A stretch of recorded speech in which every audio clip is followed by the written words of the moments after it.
All right, and let's see. Teddy says, nice, that's absolutely true. A Course in Miracles. Peace is the necessary condition for the knowledge of the kingdom to dawn on the mind. Peace is the necessary condition for the knowledge of the kingdom to dawn on the mind. So the way of peace, with Teddy's approval. Here we go. Peace is everything.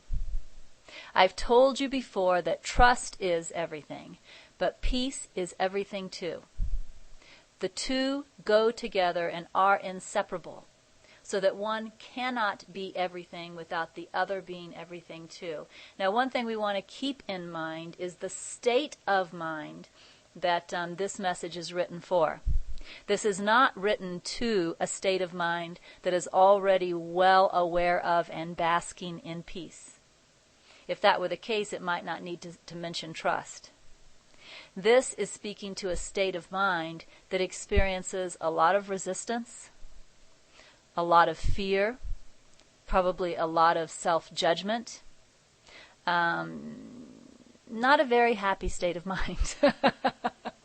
And so what Spirit is doing is giving us the tools, the pointers, the tips that are necessary to help move us from that seeming troubled state of mind to a more peaceful state of mind. And the two things he's asking us to use are peace and trust, because he knows this state of mind is, I'm going to say, argumentative, resistant. He's already trying to address the mind that's going to say, but I thought trust was important. He's saying peace and trust go together. And if you think about it, for the fearful mind, they do. Because if you stay in fear, you cannot have peace. So you need to bring an element of trust in as well. Trust is kind of like the antidote to fear. So when you're talking to a fearful mind, in order to bring that mind to a state of peace, you do need to include the ingredient of trust. You don't necessarily need the ingredient of trust for a peaceful mind, because somehow it's natural. It's natural at that point. But when you're talking to a fearful state of mind, that's an ingredient that is necessary. So peace is everything. I've told you before that trust is everything, but peace is everything too.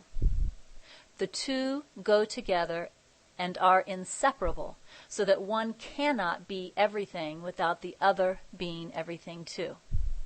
Now, let me redefine peace for you. So here Spirit is going to give us a definition of peace that is very specific to the way that he wants this troubled mind to see it, understand it, and use it in order to be most helpful. Let me redefine peace for you. Peace, within the experience of the illusion, and with the experience of an ego mind.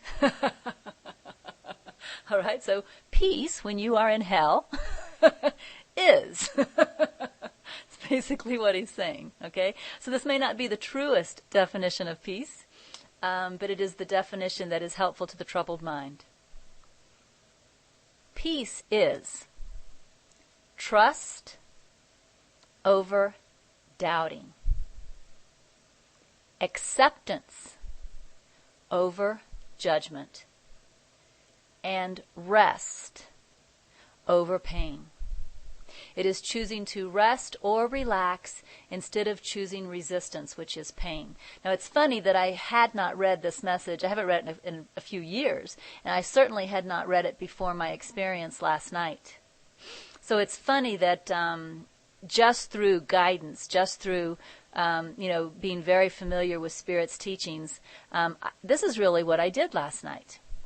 When that troubled mind came back, this is what I did. The troubled mind, again, it wants to doubt. There are certain things that I hear commonly. I mean, a lot of people call and say the same thing. And one of the things that I hear commonly is that people will be practicing whatever practice they feel guided to, right? But as they're attempting to practice this practice during a time of a loud ego storm, the thought will come into the mind that this isn't going to work. this isn't going to help, right? This isn't enough. These are the types of thoughts. And so people will write to me or call me, and at this point they're terrified, and they'll tell me the state of mind they're in, and they'll tell me what their practice is, and I can tell that it's a perfect practice for what they're in. Their guidance was perfect. But then the doubt came in, and they started listening to the doubt. Okay, and when they started listening to the doubt, what they naturally also did is they moved away from the practice. They moved away from the guidance, and they scared themselves even more. Well, Spirit is telling us when we are in that difficult, troubled mind, choose trust over doubt.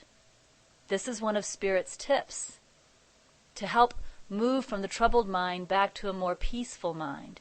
Choose trust over doubt. So whatever your practice is, whether you're in the practice of what some people call NTI 2 Timothy, resting with the pain, whether you're in the practice of saying a mantra and being still, whether you're in the practice of watching your breath, there's a myriad of helpful practices. Whatever practice has come to you as your guidance during this difficult ego time, when the thought comes in, that practice is not enough. When the thought comes in that you are wrong about your practice, notice that that is doubt. And remember that Spirit said to choose trust over doubt.